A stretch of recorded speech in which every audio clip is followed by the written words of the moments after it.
ಬೆಳಗಾವಿಯಲ್ಲಿ ಬಹುಕೋಟಿ ಹಣ ದುರುಪಯೋಗ ಆದಂತಹ ಪ್ರಕರಣಕ್ಕೆ ಸಂಬಂಧಪಟ್ಟ ಹಾಗೆ ಆದಿತ್ಯರಾಜ್ ಕ್ಯಾಪಿಟಲ್ ಪ್ರೈವೇಟ್ ಲಿಮಿಟೆಡ್ ಕಚೇರಿ ಸೀಸ್ ಆಗಿದೆ.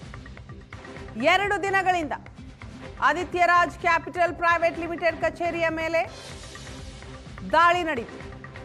ಬೆಳಗಾವಿ ಎಸಿ ಶ್ರವಣ್ ನಾಯಕ್ ನೇತೃತ್ವದಲ್ಲಿ 2 ದಿನದಿಂದಲೂ ಕೂಡ ಪರಿಶೀಲನೆ ನಡೆಯಿತು, ತಲಾಶ್ ನಡೆಯಿತು. ಅದಾದ ಬಳಿಕ ಕಚೇರಿಯನ್ನ ಸೀಸ್ ಮಾಡಿದ್ದಾರೆ ಅಧಿಕಾರಿಗಳು. ಸೀಸ್ ಮಾಡಿ ಬೀಗ ಹಾಕಿದ್ದಾರೆ. 72 ಜನ ಕೆಲಸ ಮಾಡ್ತಾ ಇದ್ದಂತಹ ಕೇಂದ್ರ ಕಚೇರಿ ಇದನ್ನ ಕ್ಲೋಸ್ ಮಾಡಿದ್ದಾರೆ ಅಧಿಕಾರಿಗಳು.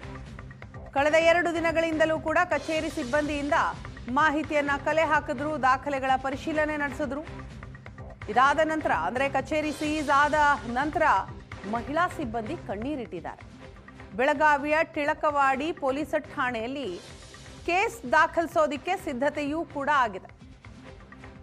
ಆದಿತ್ಯರಾಜ್ ಕ್ಯಾಪಿಟಲ್ ಪ್ರೈವೇಟ್ ಲಿಮಿಟೆಡ್ ಕಚೇರಿ ಅದಕ್ಕೆ ಬೀಗ ಜಡಿದಿರುವಂತಹ ದೃಶ್ಯವನ್ನ ಒಂದು ಕಡೆ ನೋಡ್ತಾ ಇದ್ದೀವಿ.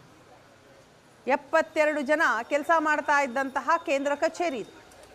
ಅಧಿಕಾರಿಗಳು ಇದನ್ನ ಸೀಸ್ ಮಾಡಿದ್ದಾರೆ. ಕಳೆದ 2 ದಿನದ ಹಿಂದೆ ದಾಳಿ ನಡೆಸಿದ್ರು ಅಧಿಕಾರಿಗಳು, ಪರಿಶೀಲನೆಯನ್ನ ಮಾಡಿದ್ರು, ದಾಖಲಾತಿಗಳನ್ನ ವಶಕ್ಕೆ ಪಡೆದಿದ್ದಾರೆ. ಪರಿಶೀಲನೆಯ ನಂತರ ಕಚೇರಿಯನ್ನ ಸೀಸ್ ಮಾಡಿದ್ದಾರೆ, ಬೀಗ ಹಾಕಿದ್ದಾರೆ.